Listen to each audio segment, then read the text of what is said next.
तो सर उठा के नहीं जी सकेगी, लेकिन मैं तो तेरे सर को ही नहीं रहने दूंगा।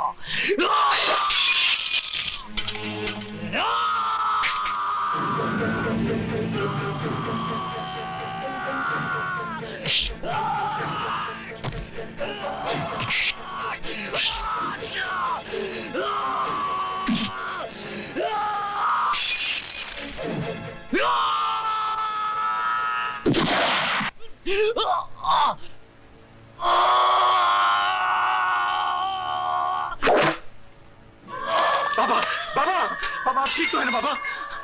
Arrest him. विनोद छोड़ दे मुझे, मैं इस हरामजादे को जिंदा नहीं छोड़ूंगा। इसने हमारी भला इसको इसके किए की सजा मिलेगी बाबा, इसको इसके किए की सजा मिलेगी।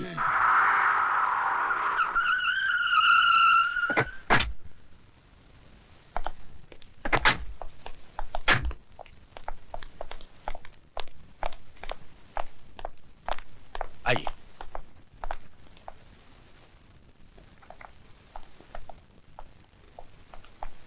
मैं हूं एडवोकेट वाघमारे और आप हैं राय बहादुर दीवानचंद।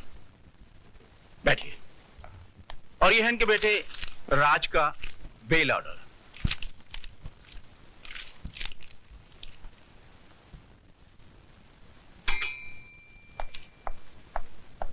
Yes sir. 324 वाले को ले आओ। Okay sir.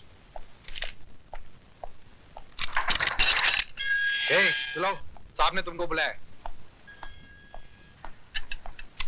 आइए राज साहब, आइए बैठिए।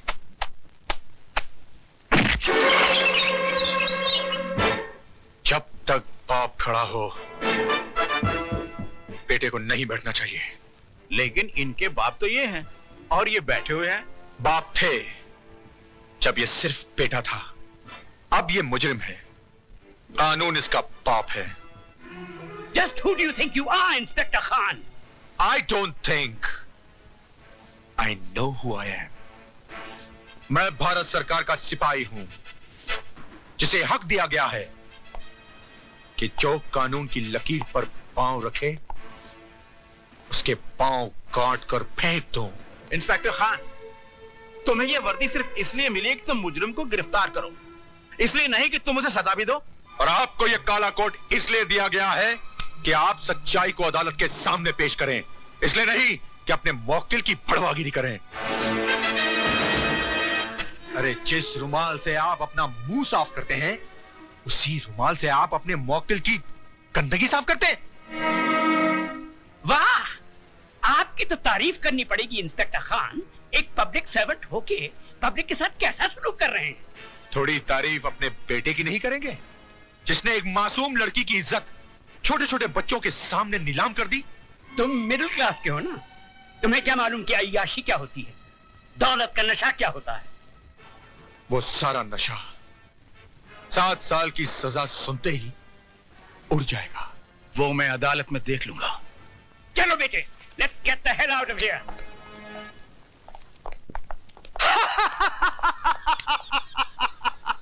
राय बहादुर उस चीज का इस्तेमाल कभी नहीं करता है जिस पे एक भी दाग लग गया हो तो उठा के फेंक दो अपने बेटे को। इस पे भी तो दाग लग गया है, फेंक दो। फेंक दो राय बहादुर, उठा के फेंक दो अपने बेटे को। उठाकर फेंक दो राय बहादुर, फेंक दो अपने बेटे को।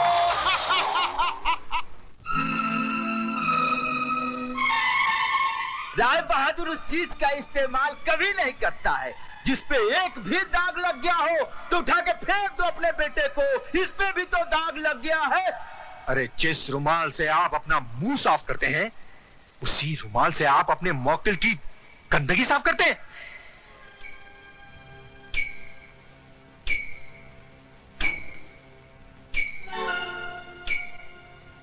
बड़ी मलिक, चाय।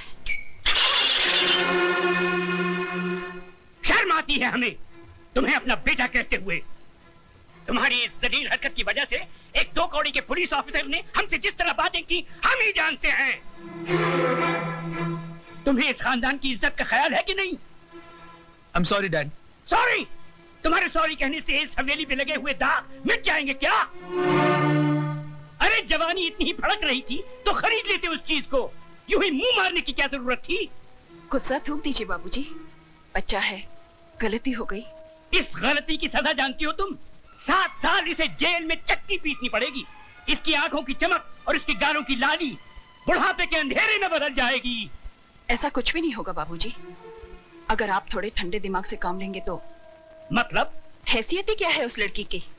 कौन है वो? गरीब, बेबस, बेसहारा। ऐसे लोग गला फाड़ फाड़ कर अगर सच भी बोलें तो दुनिया उसे झूठ ही मानती है। पुलिस वाले सबसे ज्यादा बात उसकी मानते हैं जिसके पास दौलत है। मगर ये काम आसान नहीं है बहू। FIR दर्ज हो चुकी है और दर्ज करने वाला पुलिस ऑफिसर कोई आम आदमी नहीं थे। वो एक जिद्दी इंसान है जिसे ईमानदारी की बीमारी है। वो मर जाएगा मगर टूटेगा नहीं। तो फिर चोट वहां कीजिए बाबूजी जहां दीवार कमजोर हो। ज्ञानी करतार सिंह एक मामूली गैराज का मालिक है। उसकी जिंदगी गुजरी है टूटी फूटी कारों के बीच में। चमकती कार में सवार होकर जाइए और उसके कालिख लगे हाथों पर चंद चांदी के सिक्के रख दीजिए। 2 मिनट में उसकी आंखें चुंधिया जाएंगी। चलो तो फिर ये भी आजमा के देख लेते। ज्ञानी जी इंसान गलतियों का पुतला है। गलती ना करे तो वो भगवान बन जाए। एक गलती मेरे बेटे से हुई है और वो भी जवानी के जोश में। जवानी के जोश में हुई हो या दौलत के नशे में, गलती तो गलती होती है और हर गलती की एक सजा है जो इस मुल्क का कानून अदालत में सुनाता है। तो खानदानों की बातें अदालत तक जाएं, हमारी और आपकी पगड़ी बाजार में उछाली जाए। हमारी पगड़ी तो आपके बेटे ने उछाल दी, अब आपकी पगड़ी की बारी है। बरसों से मैं आपको जानता हूं। इस दुनिया में आपका कोई भी नहीं, इसीलिए आप औरों को अपना लेते हैं। ये लड़की भी आपकी नहीं, अनाथ है। धर्म, जात, खानदान किसी का भी तो कोई पता नहीं। मैं चाहता हूं कि अदालत और कानून के दांवपेच में न उलझकर हम कोई सीधा सा रास्ता अपना लें। तो जो रास्ता सोच के आए हो राय बहादुर, वो भी बोल दो।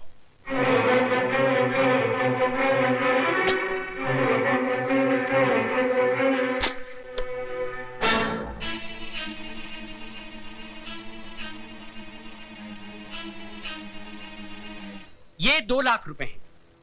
उस लड़की ने इतनी बड़ी रकम देखना तो दूर, सोचा भी नहीं होगा। ये आप उसे दे दीजिए, वो इस शहर से कहीं दूर जाकर एक नई जिंदगी शुरू कर सकती है।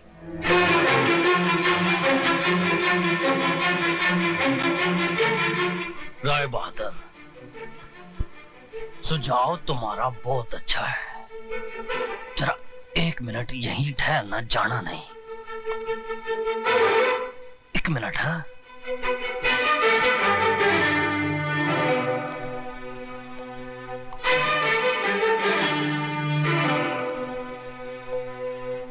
आपने मेरी बेटी की इज्जत की कीमत बहुत कम लगाई है, लेकिन मैं ऐसा नहीं करूंगा। ये 2 लाख नहीं, 4 लाख रुपए हैं। अपने कार की बहू को रात को मेरे साथ सुला दो। ये करतार सिंह, यकीन मानिए मैं मुकदमा भी वापस ले लूंगा। बाकी की जिंदगी आपकी बहू इस शहर से कहीं दूर जाके बिता सकती है, बड़ी खुश हो जाएगी। तुम उस मामूली लड़की का मुकाबला मेरी बहू से कर। चुप है, वरना इस कार से तू नहीं तेरी लाश जाएगी।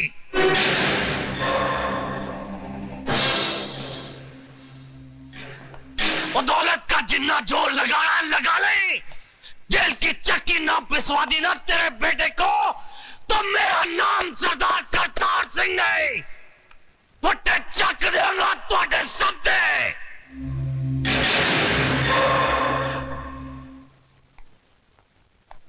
राय साहब, हिंदुस्तान की अदालतों में मुझे ज्ञान प्रकाश नहीं, माइक टाइसन के नाम से बुलाया जाता है।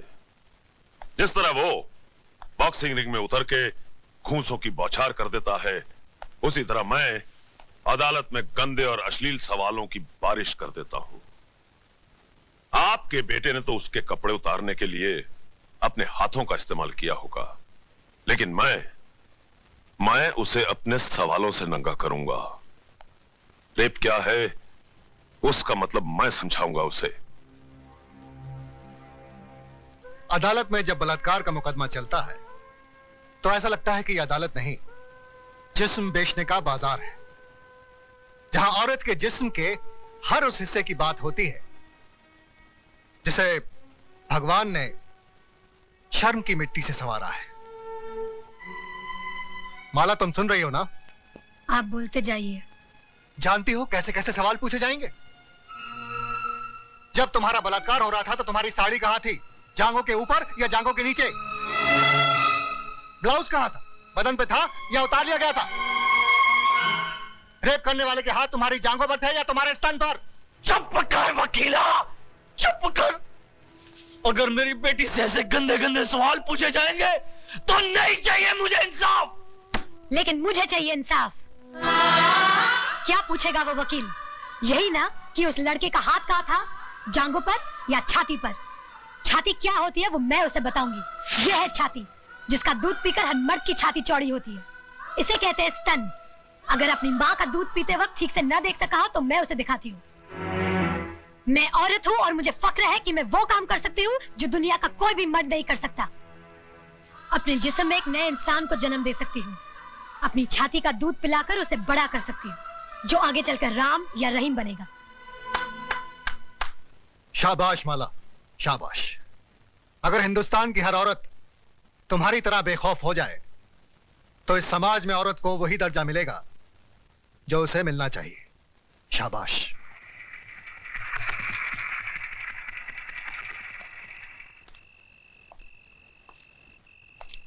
प्रताप।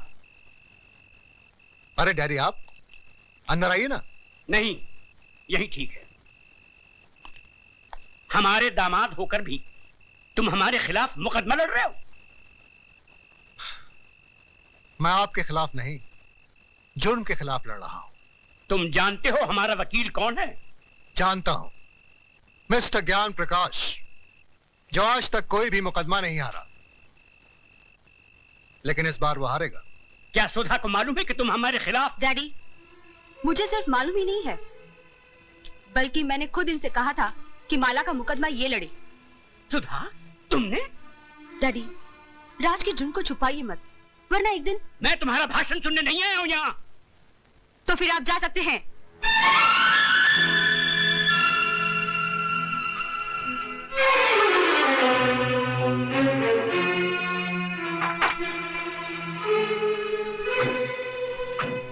माय लॉर्ड, आज इस अदालत में एक बलात्कार का मुकदमा आया है। बलात्कार यानी कि एक लड़की के साथ जबरदस्ती करके उसकी इज्जत को लूटना। मेरी राय में ऐसे अपराधी को गोली मार देनी चाहिए।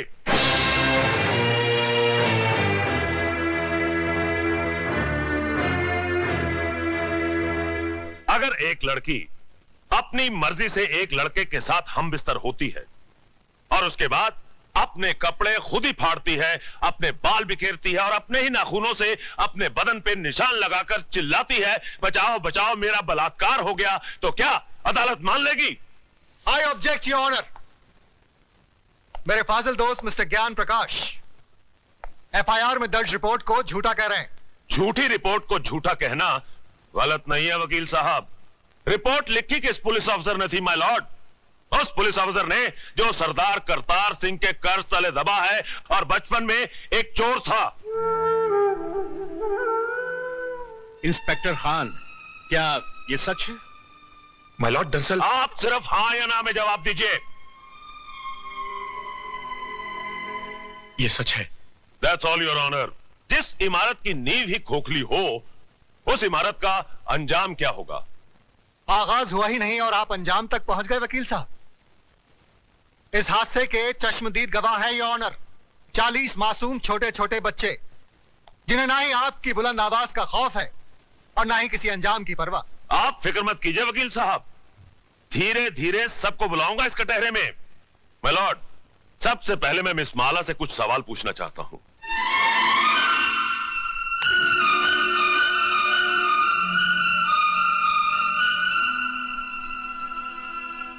मिस माला, आपका यह कहना है कि मेरे मुवक्किल मिस्टर राज ने आपके साथ बलात्कार किया, लेकिन मेरा यह कहना है कि आप अपनी मर्जी से उनके साथ हम बिस्तर हुई और उसके बाद उन्हें बदनाम करने के लिए आपने उन पे इल्जाम लगाया कि उन्होंने जबरदस्ती आपकी ऐसा धंधा आपके खानदान की लड़कियां करती होंगी, मैं नहीं करती। You bloody! खबरदार, जो एक भी लफ्ज गलत बोला तो आपको शर्म नहीं आती अपनी बेटी जैसी लड़की से ऐसी बात कहते हुए?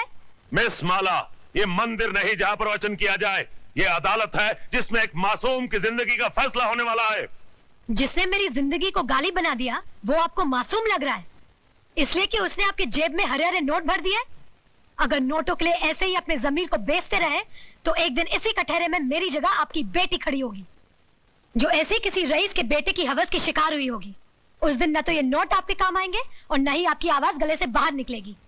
गुनहगार को सजा दिलवाने के बजाय आप उसकी तरफदारी कर रहे हैं। तुम जैसे वकीलों को तो जन्म देकर तुम्हारी माँ भी पछता रही होगी। Order order! आप क्या ऑर्डर ऑर्डर किए जा रहे हैं? क्या आप सबका जमीर मर गया है? ये वही हिंदुस्तान है जहाँ औरतों को पूजा जाता था, कभी सीता के रूप में तो कभी सावित्री के रूप में। और आज उसी देश में अगर औरत को एक बार नंगा किया गया तो इसकी इज्जत को ढाका नहीं गया, बल्कि बार बार नंगा किया गया, कभी प्रेस वालों ने तो कभी टीवी वालों ने, और अब ये वकील साफ कर रहे हैं और आप चश्मा साफ कर करके देख रहे हैं।